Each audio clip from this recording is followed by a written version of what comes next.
Eu me converti através de um missionário da Nova Zelândia que veio visitar o meu país. Desde o dia da minha conversão, eu e a minha esposa começamos a orar sem parar por ter descoberto o verdadeiro caminho. A gente orava muito juntos e o nosso coração pegava fogo. Até que um dia um anjo apareceu para mim e a minha esposa. Ficamos de boca aberta e imóvel. Quando o meu espírito saiu do corpo, o anjo disse para a minha esposa cuidar de mim enquanto ele levaria o meu espírito. O objetivo do meu arrebatamento é salvar as almas do meu país que foi tomado pela feitiçaria indígena, onde tem rituais de canibalismo. O anjo me conduziu até o inferno através de um túnel. Quando cheguei ali, senti dores insuportáveis, dores internas e sem fins. Uma tristeza profunda despedaçava a minha alma. Senti grande desespero com o tormento interior. Um lugar cheio de pestes, doenças de lepras, câncer e outros tipos de enfermidades.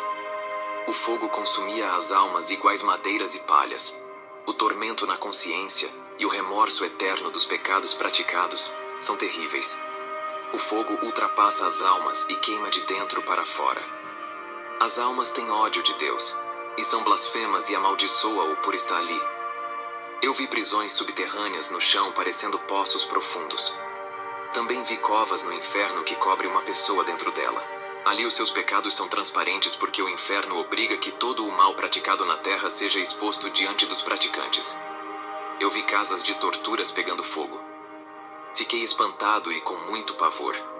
Eu vi ilhas no inferno cercadas de sangue e fogo. E também vi um grande deserto, onde os demônios são mestres das ilusões e faziam aparecer água e uma árvore de frutos para enganar as almas. Eu vi o vale das cabeças de pessoas que foram arrancadas por usarem elas para fazer o mal. Essas cabeças estavam vivas e suas bocas gritavam socorro.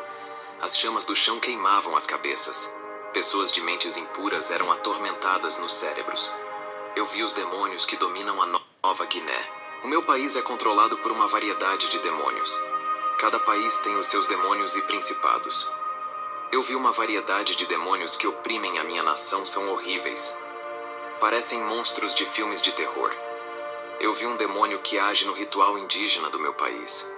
Vi o principado da Nova Guiné que está controlando todo o país, dando ordem aos demônios para destruir a nação. O meu país, por ter poucos evangélicos e mais feitiçaria, se torna mais fácil para os demônios trabalharem.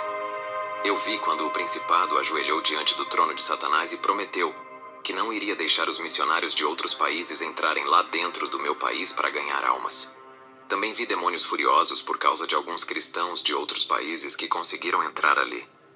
Vi um feiticeiro do meu país fazendo uma conexão com o inferno para receber poderes. Também vi Satanás assistindo às almas sendo atormentadas. Ele se alegrava com o sofrimento daquele povo e dava gargalhadas que estremeciam o inferno.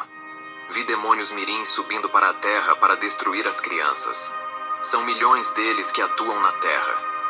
Eu vi pessoas que praticavam o canibalismo no inferno. No meu país, muitos índios que não viram a civilização praticam esse costume. São muitas que estão indo ao inferno. Falta mais evangelismo para essa nação. Os demônios faziam ilusões óticas para enganar as almas. O anjo me mostrou como as pessoas do meu país estão caindo de milhares no inferno. O anjo me trouxe de volta e disse que o meu testemunho vai livrar muitas almas do inferno. Mas os demônios vão se levantar contra a minha vida. E grande será a prova que vai vir. Mas eu iria amadurecer na minha vida espiritual. E ainda era novo convertido. E junto com a minha esposa, procuramos uma igreja. Estava trabalhando em uma empresa e ajudei o pastor financeiramente a reformar e aumentar o tamanho da igreja. Mas a prova veio 6 meses depois do meu arrebatamento.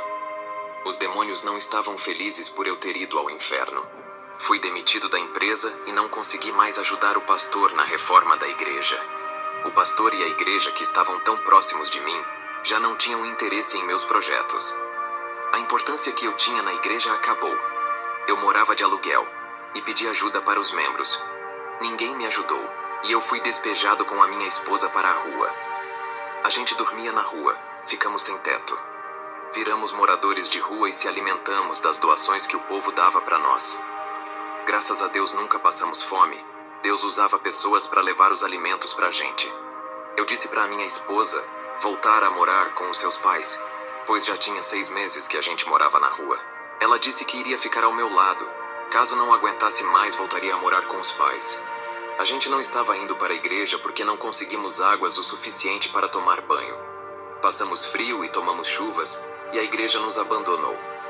Um dia me esforcei tanto para conseguir comida que fiquei doente por ter perdido muita energia do corpo sem se alimentar.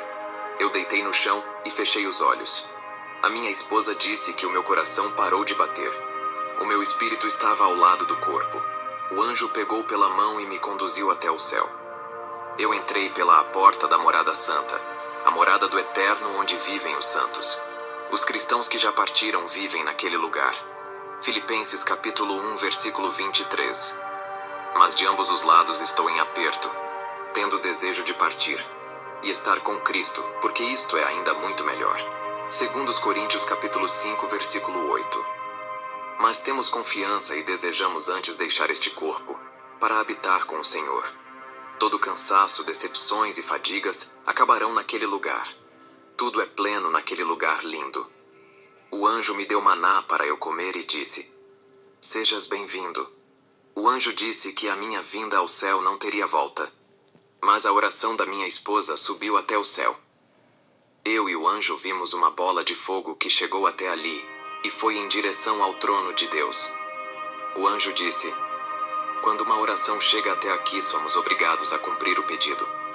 A sua esposa quer que tu voltes para ela. Foi uma oração poderosa dirigida a Deus pedindo o seu retorno à terra. Quando o anjo disse isso, o meu espírito desceu em alta velocidade para a terra. Quando acordei, estava nos braços da minha esposa.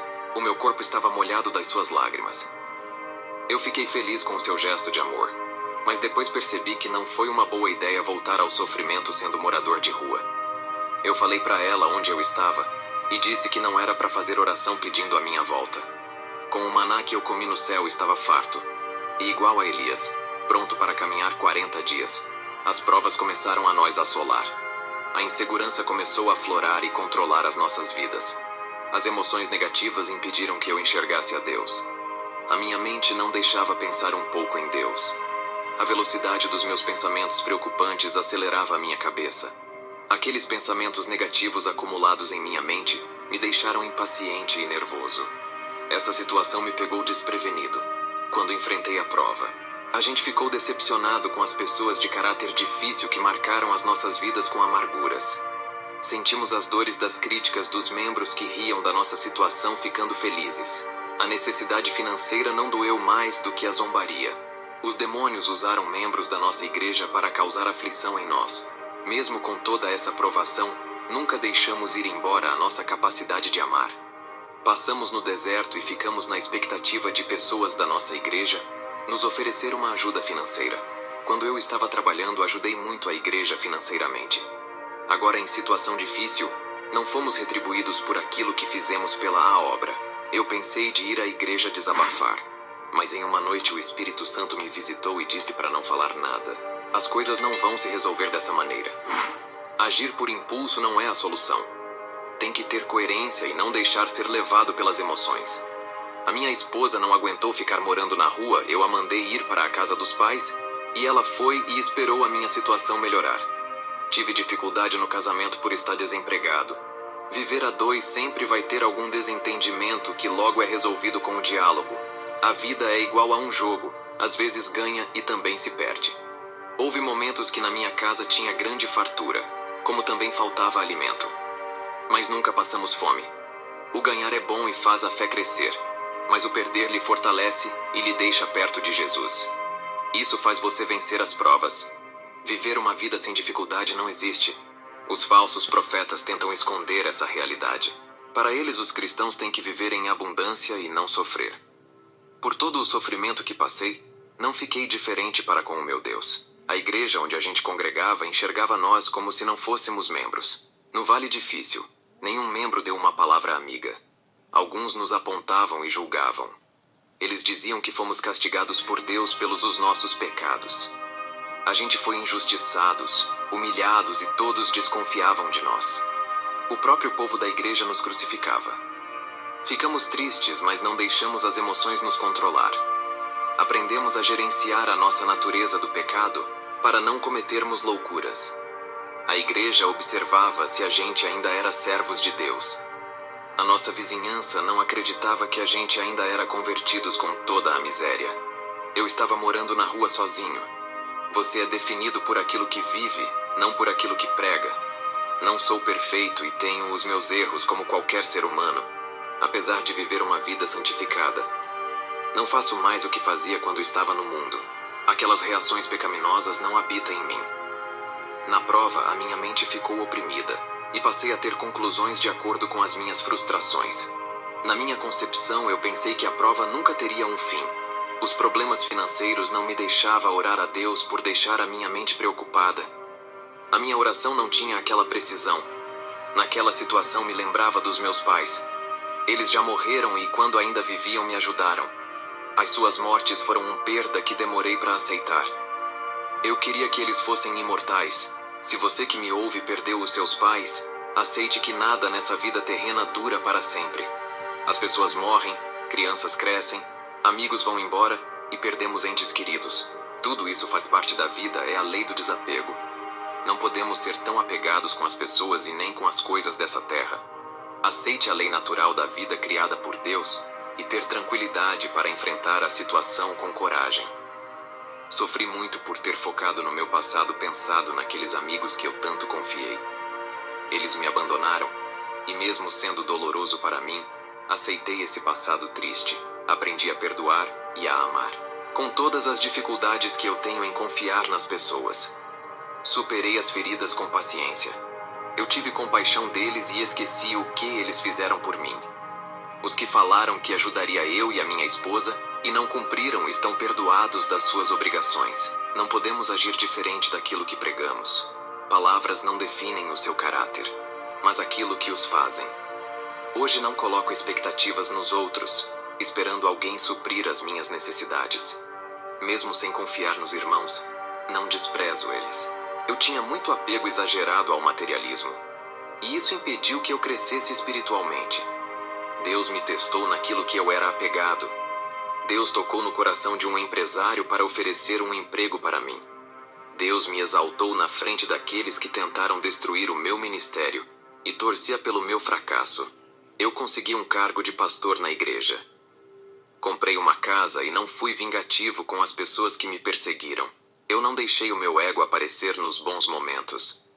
Não joguei a culpa naqueles que me criticaram. Para ter uma vida feliz não é o dinheiro, ou ser reconhecido pelas igrejas, ou pelo mundo. A felicidade é Jesus o verdadeiro responsável pelo seu sucesso. As opiniões dos outros levará você para o sofrimento. Hoje sou uma pessoa serena de equilíbrio emocional e firme na fé. Tenho controle das emoções e perseguições não me abalam. Eu evito discussões que causam confusão. Quando começo a ficar nervoso com os insultos, eu peço para Deus controlar o turbilhão de emoções dentro de mim. O Espírito Santo me acalma e só depois que vou resolver os problemas. Antes de dialogar com uma pessoa, eu deixo Deus esfriar o vulcão que está em mim. Ele controla as minhas emoções e domina os meus impulsos. Agir com a cabeça agitada não é a mesma coisa do que uma cabeça tranquila.